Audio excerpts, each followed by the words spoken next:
Good afternoon, class 8 students of Jawahar Navodaya Vidyalaya Uttarakhand. Today we are going to start a new chapter named Algebraic Expressions and Identities as suggested by the split up syllabus sent by Navodaya Vidyalaya Samiti to us. So this chapter number 9 in our textbook we have to look. तो अब देखिए introduction करते हैं आज. ठीक है, अब देखिए यहाँ पे पहले हम डेफिनेशन जान लेते हैं कि एक्सप्रेशंस क्या होते हैं. Expression means algebraic expressions. अब अलजेब्रा किससे रिलेटेड है? कांस्टेंट वेरिएबल्स जब आ जाते हैं तो अलजेब्रा हो जाता है. कांस्टेंट वेरिएबल्स और मैथमेटिकल साइंस. तो what are expressions means what are algebraic expressions?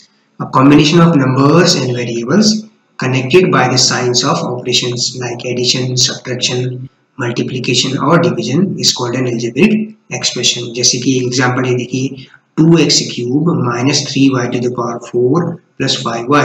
तो ये क्या है? ये तीन टर्म्स है. इसके क्या है? तीन टर्म्स है.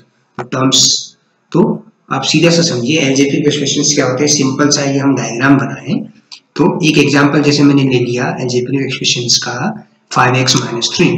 ठीक है, तो ये टर्म्स से मिलके बना हुआ है. एक अलजेब्रिक एक्सप्रेशन किससे मिलके बना हुआ है?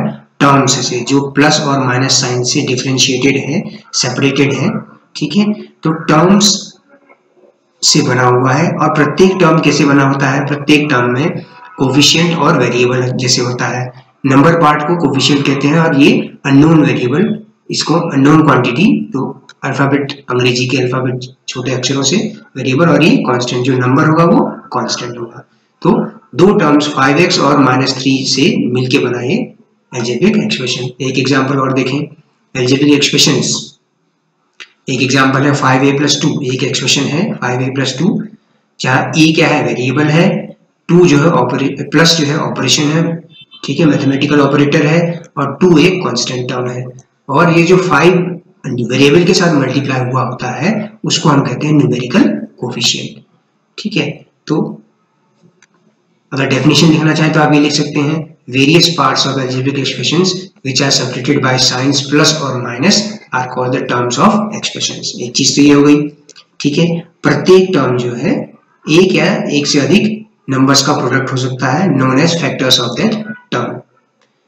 एक टर्म में जो नंबर पार्ट होता है उसको हम कोफिशिएंट कहते हैं.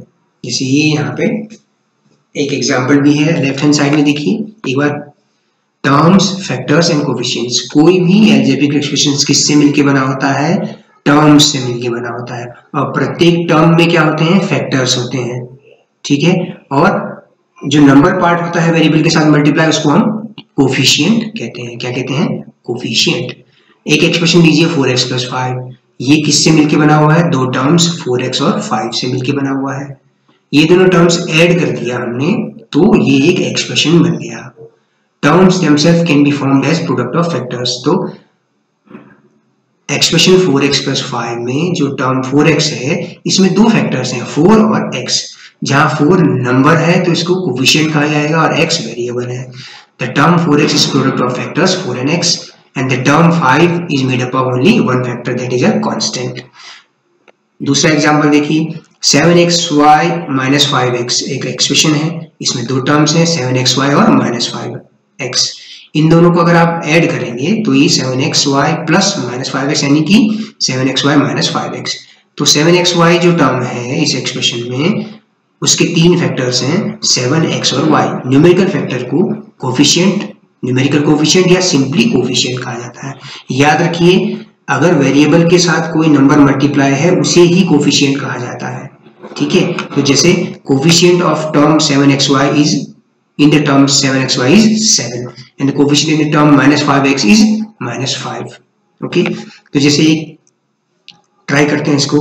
identify the coefficient of each term in the expression. so this expression is made up of 4 terms x square plus y square minus 10x square y plus 5xy square और minus 20. तो प्रत्येक term को आप लिख दिए मैंने यहाँ पे जैसे x square y square. तो इसका कोफिशिएंट अगर कुछ मल्टीप्लाई नहीं है तो कोफिशिएंट 1 होगा. ठीक है, माइनस 10x स्क्वायर y है ये दूसरा टर्म, तो इसका कोफिशिएंट माइनस 10. वेरिएबल के अलावा जो भी नंबर है साइन समेत वो कोफिशिएंट हो जाएगा। 5xy² का कोफिशिएंट 5, -20 कांस्टेंट है तो -20 का कोफिशिएंट -20 ही होगा। ठीक है, इस तरह से। तो एक क्वेश्चन देखते हैं, ये क्वेश्चन नंबर 1 है बेटा 9.1 का। इसमें कुछ एक्सप्रेशंस दिए हैं, आप उनके टर्म्स और प्रत्येक टर्म के कोफिशिएंट्स लिखने हैं आपको। तो पहला एक्सप्रेशन है 5xyz² - 3zy, ये एक्सप्रेशन है। तो इसके टर्म्स क्या है, 5xyz² एक टर्म हो गया, दूसरा टर्म -3zy। ध्यान देने की बात यह है, इस माइनस साइन को भी यहाँ पे लेंगे आप। ठीक है, तो इस टर्म का कोफिशिएंट जो नंबर पार्ट वेरिएबल के अलावा है वो उसका कोफिशिएंट है, तो 5 हो गया। -3zy का कोफिशिएंट -3 हो गया। अब अगला एक्सप्रेशन है 1 + x + x²।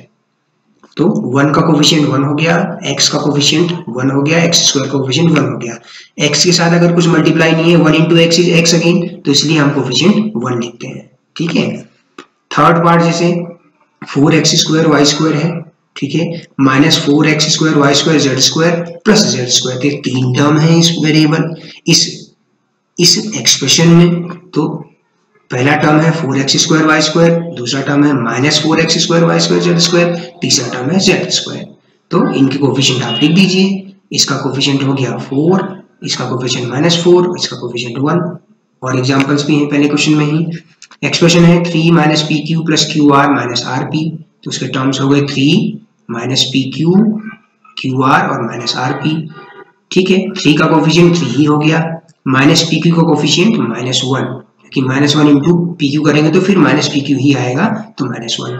qr का कोफिशिएंट 1, -rp का कोफिशिएंट -1। इसी तरह से फिफ्थ पार्ट है, ठीक है, x/2 + y/2 - xy, तो इसके 3 टर्म्स हो गए, x/2 y/2 और -xy। प्लस माइनस से सेपरेटेड जो होते हैं वो टर्म्स होते हैं, 1, ये 2 और ये 3। तो इनके कोफिशिएंट आपने लिखते हैं, x/2 का कोफिशिएंट 1/2, y/2 का कोफिशिएंट 1/2, -xy का कोफिशिएंट -1। इसी तरह से 0.3a - 0.6ab + 0.5b, तो इनके कोफिशिएंट्स हो गए प्रत्येक टर्म्स के 0.3 - 0.6 और -0.5।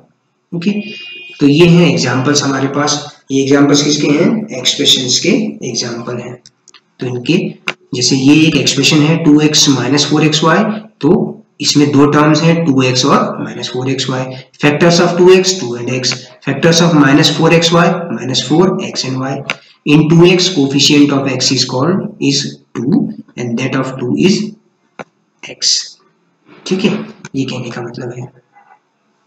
अब आती बात टाइप्स ऑफ एक्सप्रेशंस की। अभी हमने देखा कुछ एक्सप्रेशंस में एक टर्म अगर हो, the expression which contains only one term is called monomial।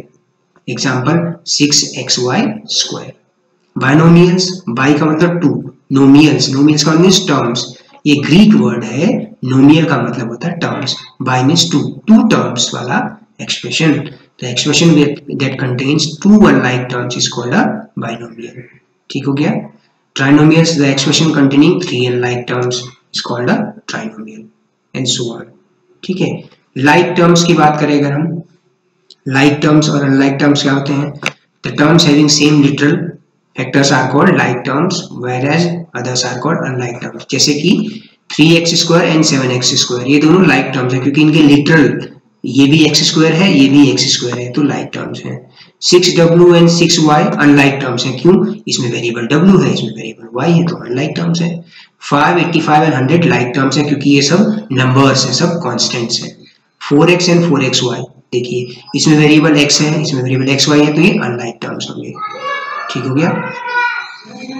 देखिए अगर हम थोड़ा सा और इसको देखें टेक्स्ट बुक में ही, देखिए मोनोमियल्स क्या है, कुछ एग्जांपल्स दिए हैं। एक्सप्रेशन जिनमें केवल एक टर्म होता है इस मोनोमियल कहते हैं। Expression that contains 2 terms is called a binomial, an expression containing 3 terms is called a trinomial and so on. In general an expression containing 1 or more terms with non-zero coefficient is called a polynomial। algebraic expression का एक शब्द और होता है algebraic expression का, polynomials। poly means many, polynomial means terms, many terms वाला expression polynomials या algebraic expression कहते हैं। एग्जांपल्स ऑफ मोनोमियल्स देखिए, 4x square, 3xy, -7z, 5xy square, 10y, -9, 82, MNP etcetera. Binomial के example a + b, 4l + 5m, a + 4, ठीक है ना। तो ये सब क्या है, बाइनोमियल्स हैं। ये सब क्या है, आपके बाइनोमियल्स हैं जिनमें केवल दो टर्म्स है। अगर मैं इसको ब्रैकेट में लगाऊं, देखिए ये 4l + 5m, a + 4, 5 - 3xy, trinomial, ठीक है, and so on. Like terms जिसमें एक जैसे ही वेरिएबल हो, नंबर से फर्क नहीं पड़ता है, ठीक है, केवल वेरिएबल एक जैसा होना चाहिए। तो 7x, 14x और -13x लाइक टर्म्स है। वेरियस 5x स्क्वायर और -9x स्क्वायर ये भी लाइक टर्म्स है, ठीक है। नंबर से कुछ फर्क नहीं पड़ता, कोफिशिएंट से कोई फर्क नहीं पड़ेगा, आपके लिटरल्स यानी कि आपके जो वेरिएबल्स हैं वो सेम होने चाहिए बच्चों, ठीक हो गया। अब जैसे यहाँ 7y और 7xy ये दोनों एक दूसरे के अनलाइक टर्म्स हो गए, ओके। ये है, जब हम एडिशन सब्ट्रैक्शन करते हैं उसको हम कल डिस्कस करेंगे बच्चों, ठीक है। आज पहले इतना नोट्स बना लीजिए, कल से एक्सरसाइज के क्वेश्चंस करते हुए और एडिशन और सब्ट्रैक्शन ऑफ अलजेब्रिक एक्सप्रेशंस भी सीखेंगे, ठीक है। एडिशन और सब्ट्रैक्शन में क्या होता है, केवल लाइक टर्म्स को ही ऐड किया जा सकता है, लाइक टर्म्स को ही सब्ट्रैक्ट किया जा सकता है, इस चीज का ध्यान रखना है बच्चों।